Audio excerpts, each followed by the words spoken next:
여러분 안녕하십니까? 8월 25일 뉴스 플러스 시작합니다. 먼저 증시 상황부터 진단합니다. 문영민 기자 나와 있습니다. 문 기자, 우리 증시 오랜만에 아주 시원하게 올라줬습니다. 맞습니다. 오늘 1%대 상승 마감했는데요. 네. 오늘은 외국인과 기관 자금이 좀 대거 투입이 됐습니다. 외국인은 우선 415억 원 정도 사들였고요. 기관은 1,200억 원 가까이 순매수했습니다. 반면 개인은 1,800억 원 팔았는데요. 그래서 여기서 좀 주목할 점은 외국인이 현재 8거래일 연속으로 순매수하고 있다는 거고요. 네. 기관은 7거래일 연속으로 순매도했지만 오늘 들어서 방향을 바꿨다는 겁니다. 오늘 증시 상승의 배경을 좀 살펴보니 오전에 발표된 금융통화위원회 기준금리 상승이 증시에 긍정적인 영향을 준 것으로 보입니다. 기준금리는 시장이 예상한 대로 0.25%포인트 인상되면서 현재 미국 기준금리와 같은 수준으로 올랐는데요. 이에 따라 최근 이어진 원화 약세, 또 환율 변화에 따른 수입 물가 상승 등의 위험이 줄어들 것이라는 기대감이 이 증시에 반영된 것으로 보입니다. 또 환율 진정에 따라 외국인 투자 자금이 유출되는 것을 막을 수 있을 것이라는 전망도 증시에 긍정적인 재료로 작용했다는 평가입니다. 네, 그간 지수는 많이 좀 오르기도 하고 내리기도 하고 출렁거리기도 했는데 그런 와중에도 내용을 좀 살펴보면 외국인들 같은 경우는 꾸준히 유입되는 그런 모습을 보였다 이런 겁니까? 맞습니다. 오늘뿐만 아니라 외국인 투자자는 이달 들어서 3거래일을 제외하고 모두 순매수했습니다. 아, 그래요? 네, 8월까지 현재 2조 9천억 원 가량을 사들였고요. 네. 좀 상반기와는 다른 모습인 거죠. 네, 상반기 전체 18조 2천억 원을 순매도한 건데 하반기 들어서서 2조 원 이상 순매수하는 모습을 현재 보여주고 있습니다.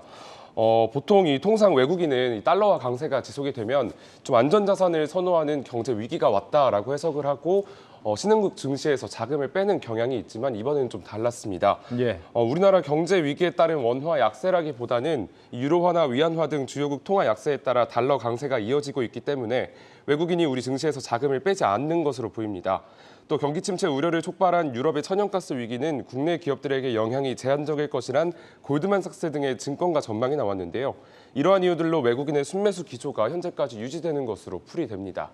이 연속된 기준금리 인상과 잭슨홀 미팅을 앞둔 경계감 속에서도 국내 증시에 외국인들의 매수세가 유입되고 있는 자세한 이유, 유주한 기자가 증권가 의견을 들어봤습니다.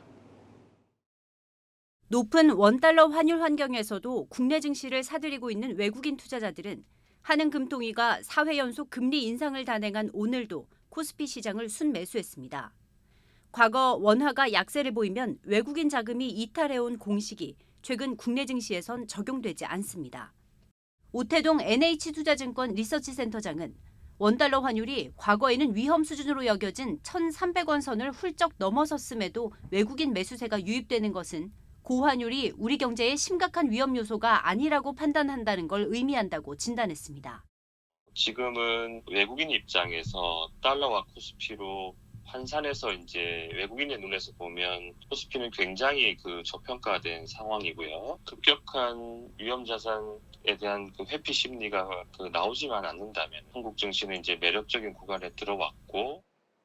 다만 외인 매수세가 지속될지 여부에 대해서는 의견이 엇갈립니다. 위험 자산 회피 심리가 다소 누그러지며 자금이 유입되고는 있지만 국내 증시 전반을 사들이기보다는 미 증시 반등 수준에 발맞추기 위한 일시적인 자금 유입으로 봐야 한다는 해석도 나옵니다. 우리 증시는 잭슨홀 미팅 이후 오는 9월로 예정된 미 연방공개시장위원회 금리 결정으로 분수령을 맞을 것으로 예상됩니다. 향후에 금리 인상 폭이 줄어들기 시작을 하면 이제 시장의 관심은 금리 인상이 언제 마무리될까로 국면 전환이 일어나게 돼요. 만약 50bp 인상이 되면은 시장은 다시 그동안의 조정에 대한 만회를 위한 반등이 다시 시작될 가능성이 있습니다. 당장 4분기가 아니더라도 반등의 시점이 다가오는 만큼 저점 매수에 나서야 한다는 의견도 있습니다. 오태동 NH투자증권 리서치센터장은 긴축 정책에 따른 부정적인 면이 내년 상반기경 경기에 반영될 것이며 주식시장은 경기보다 먼저 움직인다는 점을 고려하면 하반기에 저점에서 꾸준히 비중을 확대하는 전략을 세워도 좋을 것이라고 밝혔습니다. 한국경제TV 유주환입니다. 환율은 높지만 우리 증시로는 외국인들이 많이 유입되고 있다. 어찌 보면 이 고환율이기 때문에 환율 하락에 베팅하고 들어오는 걸 수도 있겠습니다. 그렇다면 외국인들이 주로 지금 사들이고 있는 종목 어떤 건지도 좀 중요하겠죠. 어떤 걸 사들였습니까? 제가 이달 1일부터 오늘까지 외국인 순매수 상위 종목을 살펴봤더니 네. 2차 전지 기업들 위주로 좀 집중적으로 순매수를 하고 있는 것으로 나타났습니다.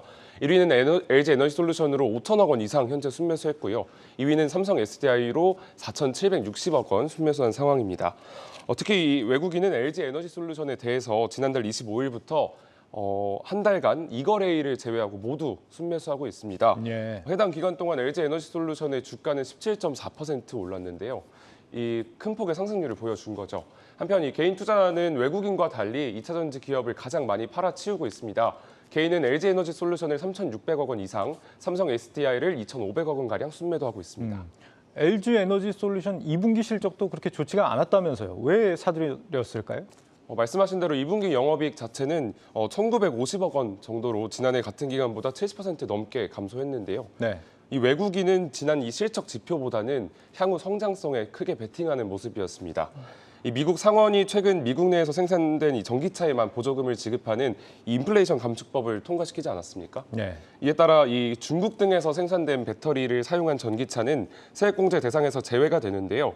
시장 점유율 기준으로 세계 1등을 달리고 있는 이 중국산 배터리가 미국 시장에 진출하지 못하면 그 자리를 우리 배터리 업체가 대신할 것으로 보입니다. 따라서 LG 에너지솔루션으로의 반사이익이 현재 기대되고 있습니다. 인플레 감축법 수혜주로 인식이 되고 있다라는 건데 실제 이 중국산 배터리를 대체할 정도로 생산량도 좀 받쳐지고 있는 건가요? 현재 생산량은 뭐 완전히 회복할 수준에 뭐 가지고 있다라고 말씀하기 좀 어렵지만 네. 현재 그 나중에 생산량을 위해서 확충에 좀 최선을 다하고 있는 모습이었습니다. 이 반기 보고서에 따르면 올해 상반기 LG 에너지솔루션이 이 생산 라인 신증설에 활용한 금액은 무려 2조 7천억 원이었는데요. 지난해와 비교하면 170%, 190% 이상 현재 증가한 수치입니다. 최근에는 또 현대자동차 그리고 기압, 현대모비스와 함께 해외 금융기관을 통해 인도네시아 배터리셀 합작 공장 투자 자금 7억 1천만 달러를 확보하기도 했습니다. LG 에너지솔루션의 올해 생산 역량은 200기가와트시인데요. 3년 안에 2배를 훨씬 웃도는 수치까지 확장될 것으로 보입니다. 특히 2025년까지 북미 시장 내에서 생산 역량을 전체의 45%까지 끌어올린다는 계획인데요. 증권가에서도 이러한 생산 역량 확장과 더불어서 미국 전기차 시장이 개화함에 따라서 LG 에너지솔루션이 향후 수년간 안정적인 실적을 보여줄 것으로 전망했습니다. 네. 오늘은 여기까지 들어보죠. 예, 증시 프리즘 문영민 기자였습니다.